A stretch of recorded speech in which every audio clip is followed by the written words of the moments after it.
For more than 2 years since Suleiman Fakiri's death in an Ontario jail cell, no one has been able to tell his family how the 30-year-old man with a mental illness died. Tonight in Vancouver, an open panel discussion hosted by No One Is Illegal and the BC Civil Liberties Association will be held with Suleiman's brother, Yusuf. Joining us now in our newsroom is Yusuf Fakiri. And Yusuf, thank you for joining us for what must be an incredibly emotional and difficult topic to discuss. Indeed it is. Great to be here, Jennifer. Thank you. So your brother, who suffered from schizophrenia, died in a segregation cell at the Central East Correctional Centre in Lindsay, Ontario, while he was waiting to be transferred to a mental health facility in December of 2016. So can you walk us through the day you found out about his death? Well, I remember that fateful day quite vividly. It was a late Thursday evening where two police officers came to my family's home where they gave us the passing of Suleiman. But since that day, my family's been living through a nightmare. And the one question that we've been asking since that day still has not been answered is, why was my brother, who was suffering from a mental illness, killed under government care? And why hasn't anyone been held accountable? We have not been given those answers to this day, Jennifer. Wow, that is hard to deal with, of course. You've been searching for the answers into what happened. And what did the coroner's report say about the whole situation? Did it have any kind of information for you? Yes, the coroner's report was very compelling. Let's have the facts here. At the time of Suleiman's death, the last few minutes of his life, both his legs and his hands were tied. He was pepper sprayed twice. He was in segregation the whole time. Multiple guards were involved in his death, and the coroner's report said that there was 50 blunt impact trauma bruises on Suleiman, all inflicted by the guards. Those were the facts coming out of the coroner's report. And so were they able to say, were those injuries consistent with what? With a human hand or some kind of object? So what I can say, Jennifer, is that at the time when we were given Suleiman's body, there was a gash on his forehead, abrasions throughout his body. I mean, you can see quite clearly that he had a very violent end to his life. And what's even more remarkable and astonishing is how the local police decided to not press charges after a year-long investigation into Suleiman's death. Okay. Now, they were aware that he had schizophrenia?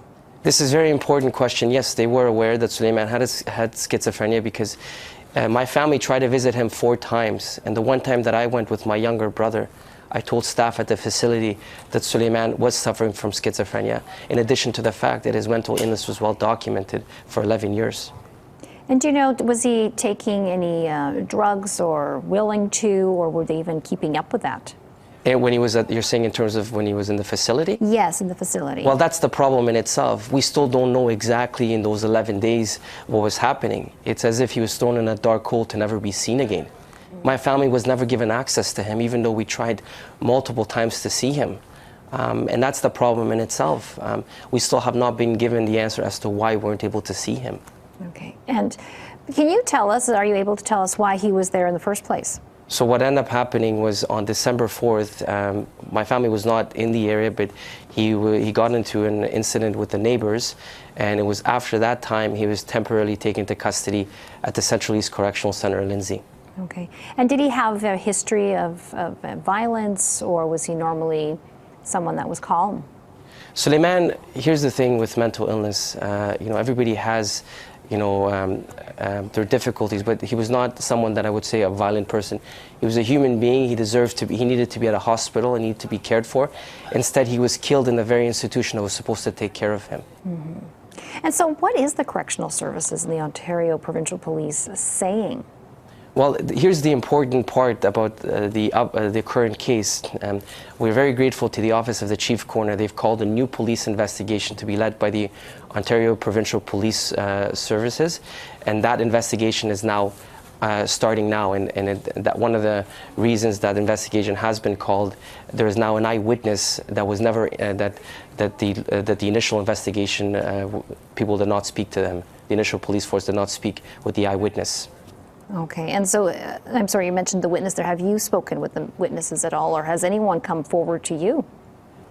So what the eyewitnesses they spoke with the Fifth Estate, Mr. Thibault. What my family is looking for, what we've been looking for since day one, is accountability and transparency. We want the guards that took Suleiman's life to be held accountable, and it's extremely important that that Suleiman's story is not forgotten, because my brother should not have been there to begin with in that place, and he did not need to suffer. Absolutely.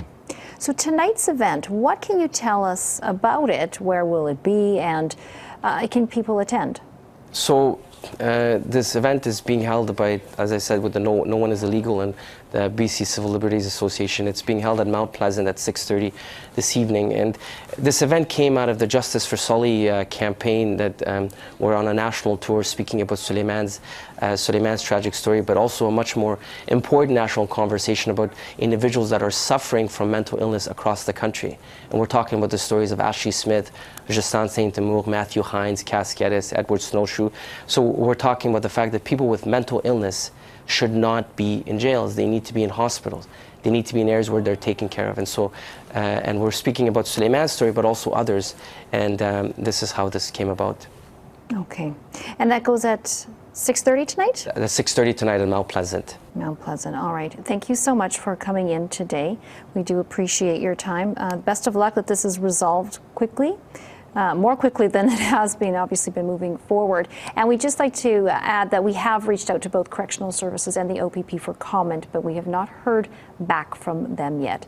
Best of luck to you and your family.